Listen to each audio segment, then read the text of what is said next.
Now, this is a truly good one today because I'm going to be comparing mind, body, and soul to a car and its transmission. Now, if anybody's had a vehicle long enough, they've realized one thing with the transmission. There's no way to keep it going better longer than changing the fluid. Okay, if you fail to change the fluid, then the fluid gets old, it starts reacting with the components of the transmission, it'll degrade the clutch, it'll start wearing down and breaking. Then the transmission fluid gets to a certain point where you can't change it because there are so many metal filings in the fluid itself. To change that out would leave air gaps in the transmission, and then it would just rip apart even faster. So there's a certain point where you can't change it anymore. Now that goes a lot for mind, body, and spirit, because the transmission fluid of life is what we think about, what we concentrate on, what we devote our time to, the habits we create. Now that could be really good and prolong our life, or it could also be very negative. It could wear us down. It could start to destroy us from the inside out. Alcohol, drugs, other addictions, all these things, this is the stagnation of the transmission fluid of life. Now, that also comes with anger, regrets, resentments, all the negative things.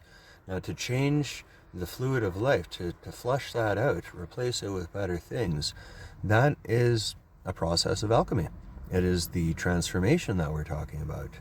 But the amazement part is that, unfortunately, some people, it's to that analogy, you can't teach an old dog new tricks. Unfortunately, some people are so set in the ways that they are that it would have to be a miracle or an absolute rock bottom for them to realize, oh, the problem is with me. I need to change the transmission fluid of life. I need to replace all the bad, stagnant things that do me no good, that are actually breaking me down.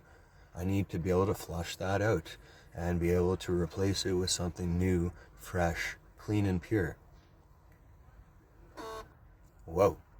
So when it comes to maintaining a good living of life, you need to regularly change that transmission fluid of life. You need to get your emotions in order. You need to make sure that fire inside is not too big, not too little.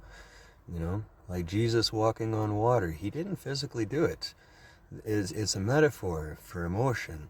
It was in a storm, stormy seas. The room around him was in chaos. He walked on water. He kept his cool. And in doing so, the ripple effect of emotion, he calmed the storm. He got other people to calm down because of the fact he was able to maintain his peace and clarity. That is having the fresh transmission fluid of life. I've never understood how much the Bible doesn't mean about a story about a man walking on water and this and that. It's a blueprint of transforming from the inside out. I'm now understanding alchemy and how much the Bible quite literally is a roadmap on how to get to the Christ state, a spot where heaven exists right here. He didn't say pray to a God. He said pray to the oneness, to become one with the universe, to be able to settle out the hemispheres of your brain, to be able to find an equilibrium, to find a balance. That is the transmission fluid of life being changed out. Bit of a bombshell, isn't it? Well, that's pretty darn good. Love you. Have a great day.